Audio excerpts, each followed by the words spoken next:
Movie की शुरुआत में हमें एक कपल को दिखाया जाता है। यह दोनों लोगों को मीट बेचा करते थे। यह दोनों अपनी दुकान में अपना डेली रूटीन का काम कर रहे होते हैं। तभी वहाँ पर कुछ लोग मास्क पहनकर आते हैं और इनकी दुकान को तोड़ने लगते हैं। असल में इन लोगों को वीगन कहा जाता है। वीगन का मतलब होता है जो मीट को नहीं खाते थे, मतलब शाकाहारी या वेजिटेरियन लोग। वह इनकी दुकान पर तोड़फोड़ करने लगते हैं। इन लोगों ने इनकी शॉप पर हमला इसलिए किया था क्योंकि यह उन लोगों से नफरत करते हैं जो मांस या मांस से बनी चीजों को बेचा करते हैं। इनकी दुकान को तोड़कर यह लोग वहां से भागने लगते हैं। तब विंसन उनमें से एक आदमी को पकड़ लेता है और उससे लड़ने लगता है। इसी बीच उस आदमी का मास्क निकल जाता है और विंसन उस आदमी का चेहरा देख लेता है। पर तब तक उसके और भी साथी वहां आ गए थे और अपने साथी को छुड़ाकर वहां से ले जाते हैं। कुछ टाइम से इनका काम सही से नहीं चल रहा था। यह दोनों पैसे की तंगी से जूझ रहे थे। कुछ दिन बाद विंसन से उसके पुराने फ्रेंड्स मिलने आते हैं। यह दोनों भी मीट की शॉप को चलाया करते हैं और वह बताते हैं कि उनका काम बहुत अच्छे से चल रहा है और वह अपने काम की तारीफें करते नहीं थकते। मतलब एक तरीके से यह दोनों शो ऑफ कर रहे थे। विंसन और उसकी वाइफ वहाँ से जाने लगते हैं। इन दोनों को उस फैमिली के हालात देखकर बहुत जलन होती है। तभी विंसन को वही आदमी दिखता है जो इनकी दुकान में तोड़फोड़ करने के लिए आया था। विंसन पहले ही बहुत गुस्से में था तो वह उस आदमी से अपना बदला लेने के लिए उसके ऊपर गाड़ी चढ़ा देता है। विंसन को लगा था कि वह आदमी थोड़ा बहुत घायल हुआ होगा। जब यह लोग वहां जाकर देखते हैं तो उस आदमी की वहीं पर मौत हो चुकी थी। इस बात से विंसन बहुत परेशान हो जाता है और वह बोलता है कि हम पुलिस को कॉल करके बोलेंगे कि जब हम लोग जा रहे थे तब हमें एक आदमी की डेड बॉडी मिली। इस पर सोफी उसे ऐसा करने से रोक लेती है और बोलती है कि पुलिस झट से पता लगा लेगी कि एक्सीडेंट हमारी कार से हुआ है और बोलती है कि हमें इस डेड बॉडी को ठिकाने लगाना होगा। इसलिए घर आने के बाद विंसन उस आदमी की बॉडी के टुकड़े करने लगता है ताकि उसे कहीं ठिकाने लगाया जा सके। लेकिन उसे काटते टाइम उस आदमी के मांस का कुछ टुकड़ा नीचे गिर जाता है और तभी विंसन का कुत्ता वहाँ आकर उस मांस के टुकड़े को खाने लगता है। विंसन यह देखकर हैरान हो जाता है और वह फिर से एक कान का टुकड़ा डॉग के पास फेंकता है और वह डॉग फिर से उस मांस के टुकड़े को मजे से खा लेता है। इसे देखकर विंसन के दिमाग में एक आइडिया आता है और वह ये आइडिया अपनी वाइफ को बताने के लिए जाता है, पर तब तक उसकी वाइफ सो चुकी थी। जब सुबह विंसन अपनी शॉप पर जाता है तो वह देखता है कि उसने रात में जो इंसान के मांस के टुकड़ों को काटकर अलग रखा था उसे उसकी वाइफ ने किसी कस्टमर को बेच दिया। इस बात से विंसन काफी डर जाता है। लेकिन तभी वहाँ पर वही कस्टमर आती है और बोलती है कि मैं जो मीट सुबह लेकर गई थी वह मुझे काफी टेस्टी लगा, मुझे वही मीट दोबारा चाहिए। इसके बाद सोफी जब उस मीट को टेस्ट करती है तो बोलती है कि यह सच में लाजवाब है। इसके बाद जब विंसन उसे मीट के बारे में बताता है तो सोफी हैरान रह जाती है। लेकिन तब तक उनकी दुकान पर और भी लोग आ चुके थे जिनको उसी औरत ने उस मीट के बारे में बताया होता है। तो सभी लोग उस मीट को खरीदने के लिए आए होते हैं। इनकी दुकान पर मीट खरीदने वालों की भीड़ लग जाती है। यहाँ तक कि पुलिस को भी खबर नहीं हो पाती कि वह किसी इंसानी मीट को खरीद रहा है। विंसन ने इस मीट का नाम ईरानियन पोर्क रखा ताकि किसी को भी इनके ऊपर शक न हो। देखते ही देखते इनका सारा मीट बिक जाता है और आज इनकी बहुत अच्छी कमाई भी होती है। रात में डिनर के टाइम विंसन भी उस मीट को टेस्ट करता है तो उसे भी वह मीट काफी टेस्टी लगता है। इसके बाद सोफी विंसन को बोलती है कि हमें अपने धंधे को आगे बढ़ाने के लिए शाकाहारी लोगों को मारना चाहिए, पर विंसन सोफी की इस बात से एग्री नहीं होता और बोलता है कि मैं एक सीरियल किलर नहीं बनना चाहता।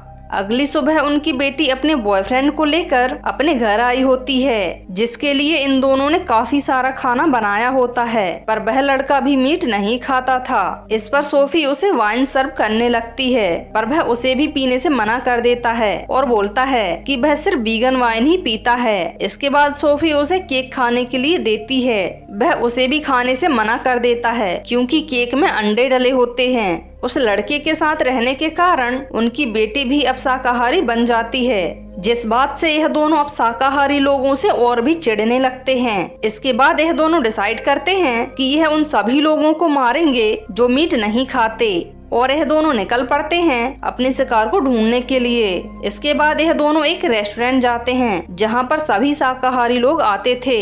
इन्हें वहां पर एक अच्छा चर्बी वाला बंदा मिलता है रेस्टोरेंट बंद होने के बाद यह दोनों उस आदमी का पीछा करने लगते हैं और विंसन उस आदमी को मारने के लिए जाता है, पर वह उसे नहीं मार पाता और डर के वहाँ से भाग जाता है। इसके बाद सोफी उसे समझाती है और बोलती है कि हमें यह सब अपनी शॉप को चलाने के लिए करना ही होगा।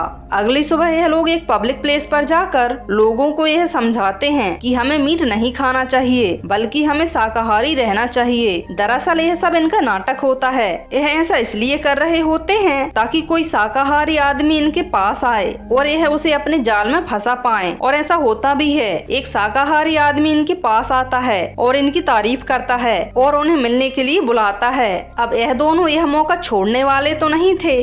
जब वह आदमी इन दोनों से मिलने के लिए आता है तो विंसन अपना बड़ा सा चाकू लेकर उसे मारने के लिए आगे बढ़ता है, पर तभी पीछे से उसके और भी साथी आ जाते हैं। दरअसल ये सभी लोग वीगन होते हैं जो मांस खाने वालों से नफरत करते हैं। इनके साथ जो एक लड़की होती है उसे एक मीट शॉप की चाबी मिली थी, तो वे सभी अपने कपड़े बदलकर उस मीट शॉप को तोड़ने के लिए पहुंच जाते हैं। जब विंसन और सोफी वहां पहुंचते हैं तो उन्हें पता चलता है कि यह शॉप उन्हीं के फ्रेंड मार्क की है। इसके बाद यह सभी लोग उस दुकान को पूरी तरह से बर्बाद कर देते हैं। सुबह जब शॉप का ओनर मार्क को पता चलता है तो वह पुलिस को बुलाता है। पुलिस आकर बोलती है कि हमारे पास सीसीटीवी फुटेज है, हम जल्द ही उन लोगों को पकड़ लेंगे। इसके बाद यह दोनों एक मीट शॉप पर डिनर करने के लिए जाते हैं, पर यहाँ पर विंसन और सोफी का झगड़ा हो जाता है। तो विंसन गुस्से में सोफी को अकेला छोड़कर वहाँ से निकल जाता है। सोफी यहाँ पर अकेले बैठी होती है। तभी यहाँ पर एक वेटर आकर सोफी पर लाइन मारने लगता है। सोफी को जब यह पता चलता है कि यह शाकाहारी आदमी है तो वह इसे मारने का प्लान बनाती है और उसे हेल्प के बहाने अपने घर ले जाती है। घर आने के बाद सोफी विंसन को बताती है कि वह अपने साथ एक आदमी को लेकर आई है और तुम्हें उसको मारना होगा। जब विंसन वहां जाकर देखता है तो वह आदमी बिना कपड़ों के सोफी का वेट कर रहा होता है और इस बात से विंसन को और गुस्सा आ जाता है और वह एक गमला उठाकर उस आदमी के सर पर वार करता है और उसे मार देता है। उस आदमी के मरने के बाद यह दोनों उस आदमी को काटने लगते हैं। इसके बाद यह डेली एक शाकाहारी आदमी को पकड़कर उसका शिकार करने लगे थे। अब इनका ये डेली का काम हो गया था और इससे इनका प्रॉफिट भी बढ़ने लगा था और बाहर कस्टमर की लंबी लाइन लगने लगी थी, जिससे ये अपने मीट का प्राइस भी बढ़ा देते हैं। एक दिन यह दोनों बिनी नाम के एक आदमी को अपना शिकार बनाने के लिए जाते हैं, पर थोड़ी देर में उस आदमी को समझ आ जाता है कि उसे इन लोगों से खतरा है, तो वह अपनी जान बचाकर वहां से भागने लगता है। पर बिनी हार्ट पेशेंट था तो वह ज्यादा दूर नहीं जा पाता और बेहोश हो जाता है, जिससे इन्हें अपना शिकार आसानी से मिल जाता है।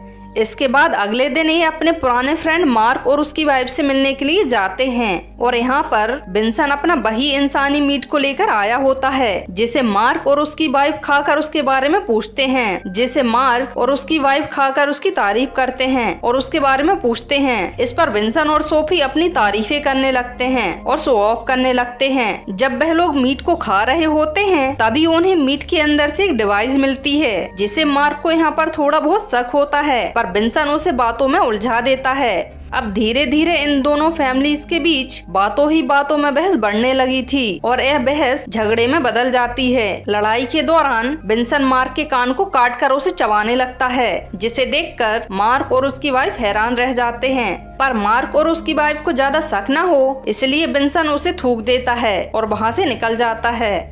इसके बाद एक दिन विंसन और उसकी वाइफ ऐसे मेले में जाते हैं जहां पर सिर्फ शाकाहारी लोग ही आते थे। यह लोग यहां पर अपने शिकार को तलाश कर रहे होते हैं। तभी विंसन की नजर एक बच्चे पर जाती है, जिसे देखकर विंसन को उसे खाने की इच्छा होती है, लेकिन तभी यहाँ पर उनकी बेटी और उसका बॉयफ्रेंड मिल जाते हैं। वे दोनों यहाँ पर इन दोनों को देखकर बहुत हैरान रह जाते हैं और पूछते हैं कि यह मेला सिर्फ शाकाहारी लोगों के लिए ही है, आप लोग यहाँ पर क्या कर रहे हो? और लोकस गुस्से में उनकी इंसल्ट करने लगता है। नेक्स्ट सीन में विंसन और सोफी एक लड़की को देखकर उसको मारने के लिए उसका पीछा करने लगते हैं। वह लड़की इनको अपने पीछे देखकर वहां से भागने की कोशिश करती है, पर विंसन और सोफी उस लड़की को मार देते हैं। जब रात में बिन्सन उस लड़की का मीट तैयार कर रहा होता है तभी बाहर एक पुलिस वाला आ जाता है, जिसे देखकर बिन्सन बहुत ज्यादा डर जाता है। पुलिस वाला बोलता है, आजकल शहर में बहुत सारे लोग अनजान तरीके से गायब हो रहे हैं, तो मेरा काम और भी बढ़ गया है। मैं यहाँ से निकल रहा था तो मैंने तुम्हारी शॉप की लाइट जलते हुए देखी, तो मैंने सोचा तुमसे हालचाल पूछता चलूं। बिन्सन पुलिस वाले से बात कर ही रहा होता है कि तभी वहाँ उसका कुत्ता एक आदमी का कटा हुआ हाथ लेकर आ जाता है, जिसे देखकर बिन्सन की हालत खराब हो जाती है, पर वह किसी तरीके से उस पुलिस वाले को वहाँ से भेज देता है। आज के सारे वाकयात से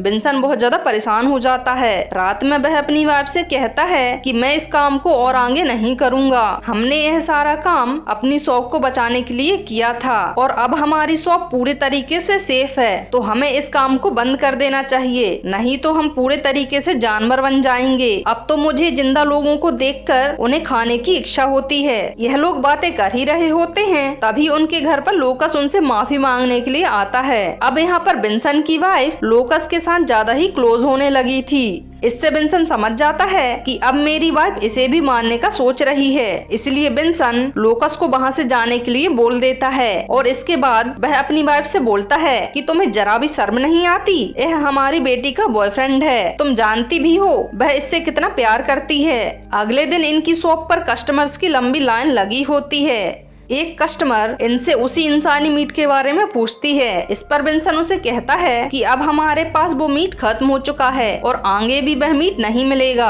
वह कस्टमर उसी मीट को लेना चाहती थी, पर वह मीट न मिलने की वजह से वह वहाँ से उदास होकर चली जाती है। इस पर बिन्सन की वाइफ उसे कहती है कि सिर्फ तुम्हारी वजह से हमारे हालात पहले के जैसे हो जाएंगे। फिर बिन्सन गुस्से में वहाँ से चला जाता है। इसके बाद इनकी शॉप पर वही बीगन लोग आते हैं जिनके साथ यह मार्क की मीट की शॉप को तोड़ने के लिए गए थे। यहाँ पर इन लोगों को यह पता चल जाता है कि बिन्सन और उसकी वाइफ भी मीट की दुकान को चलाते हैं, इसलिए यह लोग सोफी को किडनैप कर लेते हैं। जब बिन्सन घर वापस आता है तब वह देखता है कि उसकी दुकान के बाहर वही मीट न खाने वाले लोगों की गाड़ी खड़ी है, जिससे वह समझ जाता है कि जरूर कोई गड़बड़ है। इधर जब यह लोग सोफी को मारने वाले होते हैं तभी पीछे से बिन्सन आ जाता है और वह अपने तेज धार वाले चाकू से इन सभी लोगों पर हमला कर देता है, लेकिन लड़ते लड़ते बिन्सन खुद भी जख्मी हो जाता है। यहाँ पर बिन्सन की वाइफ भी अब आजाद हो चुकी थी और वह आखिरी बच्चे मीट न खाने वाले इंसान को भी मार देती है और इन दोनों की जान बच जाती है। भले ही यह दोनों बच जाते हैं, पर इतने सारे लोगों का मर्डर करने के इल्जाम में इन दोनों को फांसी की सजा हो जाती है और